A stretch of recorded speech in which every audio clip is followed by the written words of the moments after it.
friends, good morning. Welcome to Achievers Educare, and today let us continue with our old satellite motion, gravitation chapter. 10th, 11th, 12th, everybody will benefit. We had done critical velocity last time.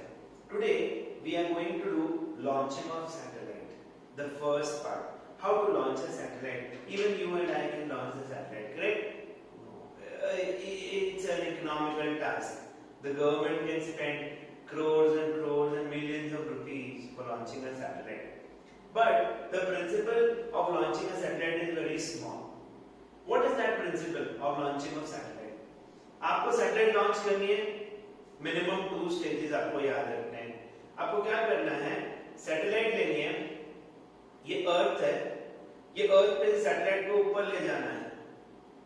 ऊपर ले गए, ये पहला stage है. ऊपर ले गया, फिर आपको इस सैटेलाइट को टिल्ट करना है और इसको पुश करना है. पुश करने के बाद आपने जिस गति से, स्पीड से पुश किया, उसके हिसाब से this satellite will trace its path. अब 2 स्टेज मिनिमम. आजकल हम मल्टी स्टेज सैटेलाइट्स लॉन्च करते हैं, but minimum 2 stage. There is a reason for it. I am telling you. आप जब भी ऐसे करके लॉन्च कर रहे हैं, आपको पता है सारे साइंटिस्ट बैठे रहते हैं, उल्टी गिनती गिनते हैं कि वो एक जो प्रिस्क्राइब्ड हमारा ऑर्बिट है उसमें वो सैटेलाइट पहुंचनी चाहिए. Otherwise we fail. हमारा सब पैसा, टाइम, नॉलेज सब बर्बाद हो जाएगा. तो सबसे पहले जानते हैं व्हाट इज अपोजी एंड पेरिजी. जो एलिप्स, आपने एलिप्स देखा है, अंडे का शेप, इस पार्ट को हम अपोजी बोलते हैं, करेक्ट. और जो ये पार्ट होता है पेरिजी, जहां से हम लॉन्च कर रहे हैं सैटेलाइट. फर्स्ट कंडीशन को हम लास्ट में लेते हैं, सेकंड कंडीशन से स्टार्ट करते हैं. ओके. अगर मैंने ये सैटेलाइट को लॉन्च करना है, मैं लेके गया ऊपर, ये फर्स्ट स्टेज है, ऑटोमेटिक है, सब ऑटोमेटिक है. The first stage will detach itself. Satellite इस रॉकेट के ऊपर है. आप समझ रहे हैं, ये रॉकेट है, अंदर सैटेलाइट है. ये रॉकेट लेके जा रहा है. First stage of the rocket detaches. फिर डिटैच होने के पहले इसको टिल्ट कर देता है रिमोट कंट्रोल से. टिल्ट हो गया 90 डिग्री. अब इसको सेकंड स्टेज पुश करता है. पुश करने के बाद आपने डिजायर्ड हाइट पहले से कैलकुलेशन किया हुआ है सुपर कंप्यूटर्स में. कैलकुलेशन करके वो डिजायर्ड हाइट पे लेके गए, फिर आपने पुश किया. अब पुश किया तो उसको जो वेलोसिटी मिली उसको हॉरिजॉन्टल वेलोसिटी बोलते हैं. If that velocity is equal to the critical velocity, critical velocity root of gm upon small r. Critical velocity जितना है तो सर्कुलर ऑर्बिट में घूमेगा. Earth is what? Elliptical in nature. Circular orbit में घूमेगा वो. इसी टाइप की सैटेलाइट्स को हम जियोसिंक्रोनस या फिर जियोस्टेशनरी सैटेलाइट बोलते हैं. स्टेशनरी क्यों? With respect to one position of the earth it is always same. Example, आपकी अर्थ रोटेट करती रहती है, ये सैटेलाइट भी रोटेट कर रही है वही स्पीड से 24 hours. t is equal to 24 hours होता है, याद रखना है इसका. अप्रोक्सीमेटली 36,000 किलोमीटर्स पे इसको हम लोग लॉन्च करते हैं. ये जियोस्टेशनरी या जियोसिंक्रोनस सैटेलाइट एक पोजीशन ऑफ द अर्थ से ऑलवेज स्टेशनरी रहती है, याद रखना. तो क्यों? Earth is rotating 24 hours, this satellite is revolving in 24 hours, तो स्टेशनरी है. ये बहुत सारे यूजेस में आती है आपकी सैटेलाइट. बिना सैटेलाइट के आपका मोबाइल वर्क नहीं करेगा, इंटरनेट वर्क नहीं करेगा. Mostly every communication today is based on satellite. You talk about GPS, you talk about anything. तो satellite is an important aspect of today's world. ये सैटेलाइट जियोसिंक्रोनस है, geostationary. ये word आते ही आपको पता होना चाहिए, t is equal to 24 hours. ठीक है. अब अगर वेलोसिटी इससे ज्यादा है, आपने दी है या फिर आपने ऑटोमेटिकली कुछ कैलकुलेशन फेल होने के बाद हुआ है, if the velocity is more than critical velocity, the satellite will move in an elliptical path. दिख रहा है अंडे के शेप में. इसके भी कारण है बहुत सारे. We will see later when we do satellite communication in engineering, right? आपने क्रिटिकल वेलोसिटी की जगह पे एस्केप करना मींस भाग जाना, सैटेलाइट भाग जाएगी। सपोज मुझे जुपिटर का सब देखने का है, सैटर्न के रिंग्स देखने हैं, तो मुझे उस सैटेलाइट को भगवाना पड़ेगा, भेजना पड़ेगा out of the gravitational field of the अर्थ। ये तो ग्रेविटेशनल फील्ड में न्यूटन लॉ के हिसाब से अपने आप मूव करेगी, आपको पेट्रोलिंग करने की जरूरत नहीं, अपने आप मूव करेगी वो सैटेलाइट। अब मैंने क्या किया, उसको एस्केप वेलोसिटी जितनी वेलोसिटी देके भगा दिया, वो पैराबोलिक पाथ में जाएगी। बट इफ अगर मैंने एस्केप वेलोसिटी से भी ज्यादा वेलोसिटी ली, बहुत ज्यादा, वो हाइपरबोलिक पाथ, हाइपरबोला किसको बोलते हैं, इस टाइप का जो ज्योमेट्रिकल फिगर होता है उसको हाइपरबोला बोलते हैं, हाइपरबोलिक पाथ में जाएगी। तो whatever I want I will design the satellite in that manner. मुझे अगर उसको जब जुपिटर में भेजना है तो उस टाइम पे उस स्पीड से जुपिटर कहां होगा, जुपिटर भी रिवॉल्व कर रहा है, रोटेट कर रहा है, तो उस टाइम पे वहां भेजना है, तो वी ट्रेस द पाथ। बहुत दिमाग हमारा सुपर कंप्यूटर हमारे साइंटिस्ट सारा यूज करते हैं। तो मिनिमम 2 स्टेज क्यों चाहिए? अगर ये सैटेलाइट जा रही थी और मैंने यहीं से उड़ा दिया, उड़ाने के टाइम पे खुदा न खास्ता by chance the gravity pulls the satellite will come to the surface of the earth और सब आपका फेल हो जाएगा। इसीलिए हम लोग सीधा अर्थ से सीधा भी जाएगा तो चला जाएगा ना, बट वो घूमेगी नहीं, बहुत सारे कारण हैं, टेंजेंशियल वेलोसिटी नहीं मिलेगी। Hence we take the satellite vertically upwards. The first stage before detaching tilts it 90 degrees, horizontal कर देता है, gives a push। अब ये पुश के हिसाब से आपकी सैटेलाइट घूमेगी। अब फर्स्ट कंडीशन आते हैं, सपोज आपने लॉन्च की सैटेलाइट, तो क्या हो सकता है? आपने जैसे लॉन्च की सैटेलाइट, आपका कैलकुलेटर फेल हो गया, आपका दिमाग से कैलकुलेशन किया था, ऐसी की तैसी हो गई, तो क्रिटिकल वेलोसिटी से कम वेलोसिटी में ये गई, तो क्या होगा? व्हेनेवर दिस सैटेलाइट, अगर आपने पेरिजी से उड़ाया था, ठीक है, तो ये सैटेलाइट मूव करते करते करते करते अपोजी उसको खींच नहीं रहा है, समझ में आया आपको? तो ये अनडिजायर्ड इलेप्टिकल ऑर्बिट में मूव करेगी। वो इलेप्टिकल ऑर्बिट का आपको कोई लेना देना ही नहीं, आपको कुछ काम में नहीं आएगा, आपके ये वर्क स्टेशन पे सब फेल, कुछ कैलकुलेशन, और दूसरी सैटेलाइट के साथ में क्रैश करना चाहिए। कितनी देश की सैटेलाइट हैं ऊपर, तो there is an international standard which we have to abide, right? लेकिन अगर आपने अपोजिट में उड़ाया था इस सैटेलाइट को, आप सोचिएगा जब ये सैटेलाइट यहां पहुंची, ये पेरिजी में ग्रेविटी ने उसको खींच लिया तो it will spirally come down, मतलब शुद्ध हिंदी में ऐसी की तैसी हो जाएगी और ब्लास्ट हो जाएगा। लेकिन इंग्लिश में हम क्या बोलेंगे? It will come under the gravitational influence of the earth and spirally lose all it's energy. Is it correct? Have you understood the launching of satellite? So minimum how many stage? 2 stages. But what kind of satellites we are launching today? Today's world we are launching multi-stage satellite. आपको बता दूं, काफी सारी satellites होती हैं जिसका periodic time 24 hours भी है, 12 आवर्स भी है। अर्थ के इर्द-गिर्द घूमती है polar orbits, polar satellites 12 hours में घूम जाती है पोलर रीजन से। एंटार्क्टिका में क्या हो रहा है, गतिविधि, ग्लेशियर्स, ये वो सब बताती है वो आपको। So there are polar satellite, navigation satellite, GPS. 3 satellites 60 degrees apart covers the whole globe. 120 degrees apart will cover the whole globe. This is called satellite communication or global communication. Hope you have understood how to launch a satellite. तो next time launch करेंगे और हम भी खड़े रहेंगे आपके साथ उल्टी गिनती के लिए.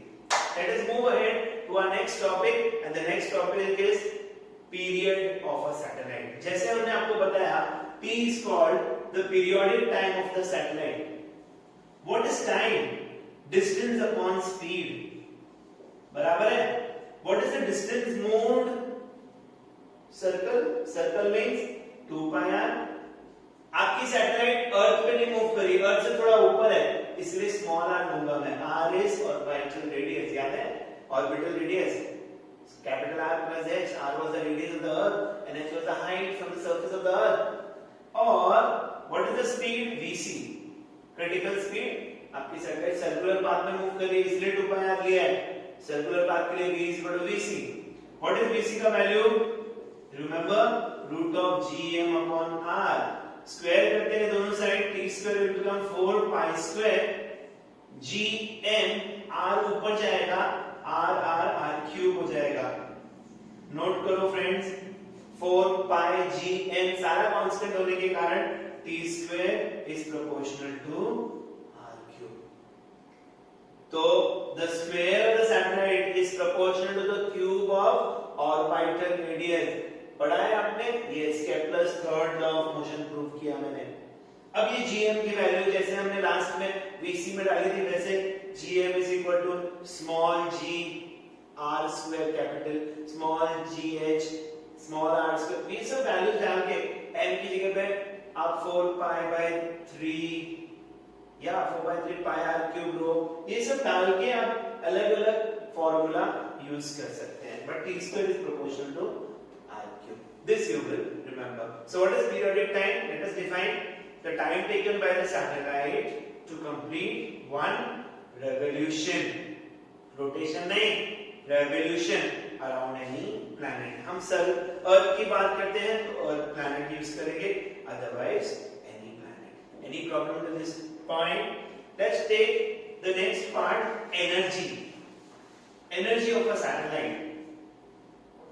सैटेलाइट है ना, मूव कर रही है, मास है, सब एनर्जीज हैं उसके पास। सबसे पहले हम बात करते हैं gravitational potential energy. What is gravitational potential energy? Gravitational potential into the mass of the satellite. Gravitational potential satellite का कितना है? -gm upon r। सैटेलाइट दूर से आ रही है या दूर है। What is gravitational potential? It is the amount of energy. What is gravitational potential energy? Amount of energy you invest, you make work when you deposit mass from infinity to this point. हमारे scientist assume करते हैं energy cannot be created not destroyed, खाली कहीं ना कहीं से transfer की गई थी, कहीं से मास यहाँ ट्रांसफर किया, किसी ने वो एनर्जी यूज की, वही वो सैटेलाइट में, बॉडी में, अर्थ में आ गई। So from infinity to a point r in the field of gravity. So minus क्यों?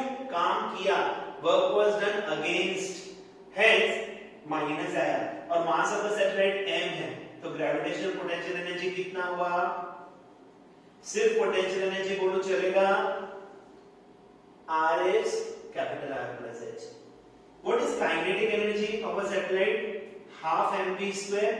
फिलहाल हम सर्कुलर ऑर्बिट सैटेलाइट, जियो स्टेशन सैटेलाइट की बात करते हैं। What is this? Half m gm upon r, क्योंकि स्क्वायर रूट ऑफ स्क्वायर चला जाएगा, so half gm m upon r। चलिए टोटल एनर्जी निकालते हैं। What is total energy? देखिए ये और ये फैक्टर सेम है, ये -1 है, ये हाफ है। -1 प्लस हाफ कितना होता है? -हाफ होता है, करेक्ट? -1 प्लस हाफ कितना होगा? -हाफ। तो total energy will be -half gmm upon r। बच्चों समझ में आ रहा है आपको? नेगेटिव साइन क्यों आया? टोटल एनर्जी ऑफ सैटेलाइट में नेगेटिव साइन क्यों आया? क्योंकि ये satellite is bound to the surface of the earth, घूम रही है, भाग के नहीं जा सकती है। सो अगर उसको भाग के जाना है तो उसको एनर्जी देनी पड़ेगी, फूंक मारना पड़ेगा, धक्का मारना पड़ेगा। Hence, the negative sign shows the satellite is bound to the surface of the Earth with the gravitational force of attraction. Now, let us define binding energy of a satellite. What is binding energy of a satellite? The minimum amount of energy required for the satellite to छूट जाना है। Gravitational influence में बंधन किसी को अच्छा नहीं लगता है, उस सैटेलाइट को भी उतनी एनर्जी चाहिए भागने के लिए। आप जब सैटेलाइट को लॉन्च कर रहे हैं, एनर्जी दे रहे हैं ना, तभी तो उसको स्पीड मिल रही है, वेलोसिटी मिल रही है। तो अगर आपने ज्यादा वेलोसिटी दी, एस्केप वेलोसिटी जितना, तो उसके बाद ज्यादा एनर्जी होगी, वो भाग जाएगी। Got the point? तो what is binding energy of a satellite? The minimum amount of energy required for the satellite to escape the gravitational influence of the earth. और कितनी चाहिए बच्चों? जितनी उसकी टोटल एनर्जी से उसको पकड़ के रखा है, उतनी एनर्जी मिलेगी तो भाग जाएगा। अगर किसी के पास आपका लाख रुपए का कर्जा है, आप उसके स्लेव हो, आप कितना भरोगे? लाख भरा और भाग गए, Now I am not a slave. Same happens here. So what is binding energy? Half Gmm upon R. Note करके लो बच्चों, बाइंडिंग एनर्जी पॉजिटिव क्यों रखी है? आपने उस एनर्जी को सप्लाई किया, उसको देके सेट ऑफ किया आपका प्लेन थे. Now bye bye Tata. Minimum amount of energy required by the satellite to escape the gravitational influence of the Earth. इसी को हमने बाइंडिंग एनर्जी कहा. आपको समझा what is binding energy? Any problem? ये तो सैटेलाइट की बात की, जो सैटेलाइट भाग रही थी, मूव कर रही थी, राइट? जो सैटेलाइट सर्कुलर ऑर्बिट में मूव कर रही थी. But let us talk about the energies when the satellite is on the surface of the अर्थ. अभी तक हमने लॉन्च नहीं किया है, लॉन्च करने वाले हैं. तो पोटेंशियल एनर्जी क्या होगी सैटेलाइट की? Minus G M M upon small R की कैपिटल आर. बच्चों कैपिटल आर. क्यों कैपिटल आर? क्यों कैपिटल आर? क्योंकि वो अर्थ पे है, अभी तक हाइट पे गई नहीं है, इसलिए on the surface of the अर्थ के लिए कैपिटल आर आएगा. ठीक है. अब हम काइनेटिक एनर्जी की बात करते हैं. What is the kinetic energy of a satellite जब वो सरफेस ऑफ द अर्थ पे थी? Yes yes, how much? Correct correct, 0. हां, क्यों 0? भैया मोशन रिलेटिव कॉन्सेप्ट है. अगर मैं और आप साथ में ट्रेन में बैठे हैं, ट्रेन मूव कर रही है, फिर भी हम और आप मूव कर रहे हैं क्या? We are sitting. हम फोन करके मम्मी को बोलेंगे हम तो बैठे हैं बाजू में दोनों जन, जबकि बाहर वाला बोलेगा तो भाग रहा है. Same happens here when the satellite is on the surface of the earth. With respect to the surface of the earth, it is not moving only. यहाँ पर ही पड़ी है satellite, कहाँ मूव कर रही है? तो kinetic energy 0. तो टोटल एनर्जी कितनी होगी बच्चों इसकी? Minus G M M upon R होगी. Yes or no? Correct. So finally, what will be the binding energy? G M M upon R. कौन सी बड़ी है बेटा? छोटी वाली कौन सी है? बड़ी वाली कौन सी है? ये बड़ी है, ये छोटी है. r प्लस h, ये फैक्टर बड़ा है, डिनोमिनेटर बड़ा है, इसलिए इसका छोटा है आंसर. ठीक है. ये वाली बड़ी, क्योंकि जब सरफेस ऑफ द अर्थ से आपने लॉन्च किया है, यहां तक ऑलरेडी आपने उसको एनर्जी दे चुके हैं. लेकिन आप जब सरफेस ऑफ द अर्थ पे, तो आपको एनर्जी ज्यादा इन्वेस्ट करनी पड़ेगी. So this is binding energy of a satellite when it is on the surface of the अर्थ. कोई प्रॉब्लम है यहां तक? क्योंकि हम लास्ट टॉपिक एस्केप वेलोसिटी लेने वाले हैं इसके बाद. ठीक है. Any problem? कंटिन्यू करें? पक्का? चलिए, व्हाट इज एस्केप वेलोसिटी? क्या आप बता सकते हैं एस्केप करना मींस क्या होता है? एस्केप करना मींस भाग जाना, भाग जाइए. सो अगर किसी सैटेलाइट को एस्केप करना हो from the gravitational influence of the अर्थ, उसको कितनी एनर्जी देनी पड़ेगी मुझे? Binding energy. अभी तो हमने पढ़ाई की, बाइंडिंग एनर्जी देनी पड़ेगी. परफेक्ट. बाइंडिंग एनर्जी देनी पड़ेगी ना. तो बाइंडिंग एनर्जी दी मैंने, तो बॉडी की काइनेटिक एनर्जी होगी, वो भाग जाएगी. Binding energy for the satellite which is moving on the in the circular orbit क्या है? अभी किया आपने G M M upon small R. Ideally जब वो body surface of the earth पे होती है, वहीं से हम उसको भगाते हैं. ऑर्बिट में से भगाना is not possible. Nowadays we are using everything automatic. When the satellite becomes redundant, जब वो कुछ काम की नहीं होती है 5 साल बाद, वो डार्क स्टेशन या वो सेल्फ ब्लास्ट कर लेती है आजकल. चलिए, this will be half M V E square लिखता हूं मैं एस्केप वेलोसिटी के कारण. अब मुझे बताइए, ये एम एम कट गया. So what is VE? Root of 2gm upon r.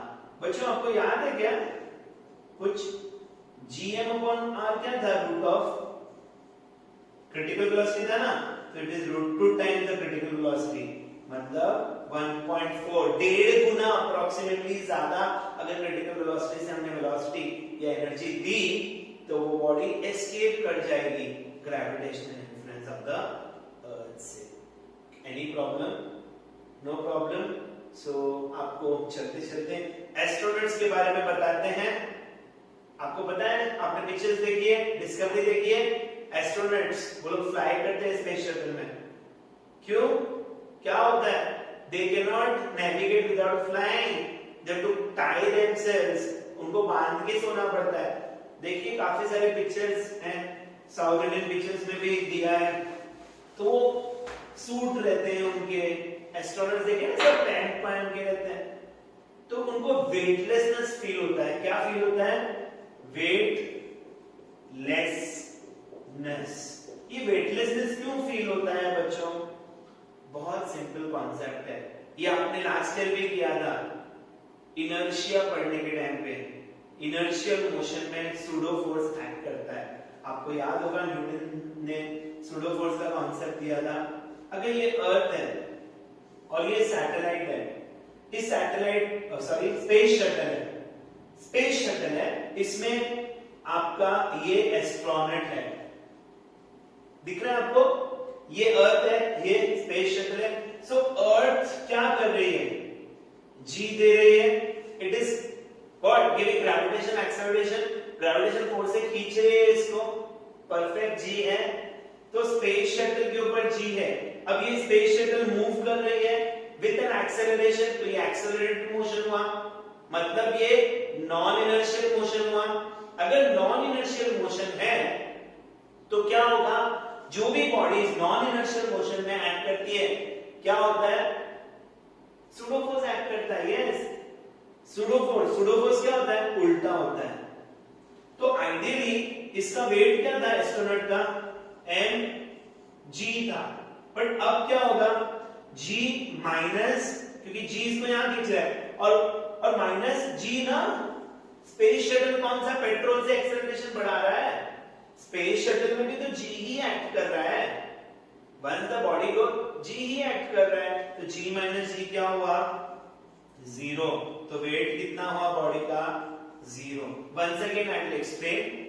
When the body, अगर आपको याद हो, मैंने आपको लिफ्ट वाला कॉन्सेप्ट भी बताया था, when you are in the lift, अगर ये जी के साथ जा रहा है, आपका कॉर्ड काट दिया आपके फ्रेंड ने यहां पर लिफ्ट का, तो इलेक्ट्रिसिटी नहीं है, एक्सेलरेशन क्या है? जी है, अर्थ ही आपको नीचे खींच रही है। अगर अर्थ आपको नीचे खींच रही है तो आप जी से ही जाएंगे, आपके ऊपर जी एक्ट कर रहा था, आपको याद है? बट एक्सेलरेटेड मोशन में होने के कारण आपके ऊपर जी यहां पर एक्ट कर रहा है, तो आपका वेट 0 हुआ था। वेटलेसनेस का मतलब क्या होता है? ये तो आप एंजॉय करने राइड्स में जाते हैं। वेटलेसनेस का मतलब क्या होता है?